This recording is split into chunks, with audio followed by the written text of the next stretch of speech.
Carp জাতীয় মাছের ভিতর কাতলা মাছ খুবই জনপ্রিয় এবং বেশ দ্রুত বর্ধনশীল একটি মাছ।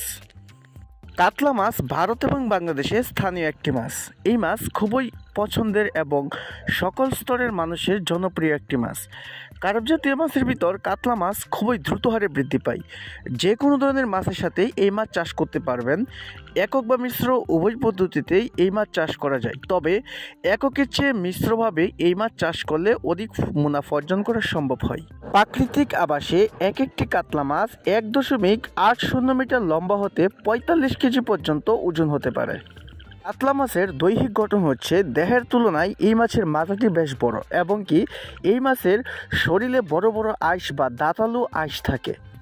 রুই জাতীয় মাছের সাথে এই মাছ অনায়াসে চাষ করা যায়, তবে রুই জাতীয় মাছ ছাড়াও মনোসেক্স তেলাপিয়া এবং কি থাই পাঙ্গাস বা ক্যাটফিশ জাতীয় মাছ যেমন শিং, মাগুর, পাবদা, গুলশা এই জাতীয় মাছের সাথে অনায়াসে আপনারা কাতলা মাছ চাষ করতে পারবেন মিশ্রভাবে।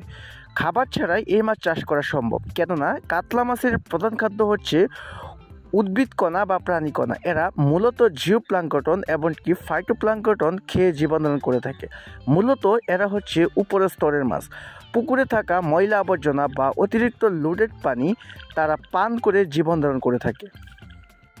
এক একটি কাতলা মাছ 0 সাইজ থেকে মূলত 2 বছর বয়সে প্রাপ্তবয়স্ক হয়ে থাকে। এরা বর্ষাকালে সাধারণত নদীতে ডিম দেয়, তবে কৃত্রিমভাবে এদের ডিম সংগ্রহ করতে হলে অবশ্যই হরমোন প্রয়োগ করে এই মাছকে ডিম সংগ্রহ করা যায়, যা কৃত্রিমভাবে চাষ করে লাভবান হওয়া সম্ভব। কাতলা মাছ নিয়ে আপনারা চাষ করে লাভবান হতে হলে অবশ্যই উন্নত এবং বড় জাতের বুট থেকে উৎপাদন করা ইনব্রিডিং মুক্ত সুস্থ সবল মাছের রেণুপোনা সংগ্রহ করতে হবে। যদি আপনারা ভালো এবং সুস্থ সবল মাছের রেণুপোনা সংগ্রহ করতে না পারেন, তাহলে কখনোই ভালো মুনাফা অর্জন করা সম্ভব হবে না। তাই অবশ্যই পরিচিত কোনো হ্যাচারি থেকে কাতলা মাছের রেণু বা পোনা সংগ্রহ করবেন চাষের জন্য।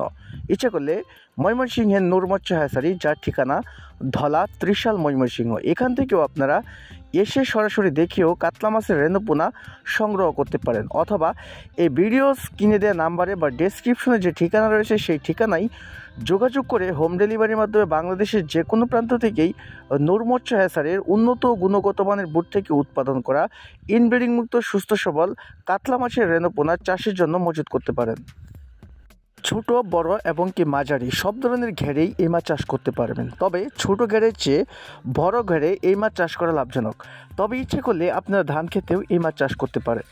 ধান খেতে এই মাছ চাষ করার সবচেয়ে একটি বড় সুবিধা হচ্ছে ধান খেতে শৈবাল এই মাছের প্রধান খাদ্য। তাই ইচ্ছে করলে আপনারা ধান খেতেও এই মাছ চাষ করতে পারবেন অনায়াসে। একদম স্বল্প খরচে এই মাছ চাষ করে লাভবান হতে পারবেন।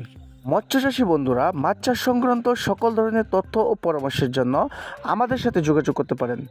সকলের মাছ চাষ আরও লাভজনক ও মঙ্গলময় হোক, এই কামনা করে আজকের মতো এখানে বিদায় নিচ্ছি। দেখা হবে আগামী যে কোনো তথ্যমূলক ভিডিওতে। সে পর্যন্ত আপনারা সকলেই ভালো থাকেন, সুস্থ থাকেন এবং মাছ চাষের সাথে থাকেন। খোদা হাফেজ।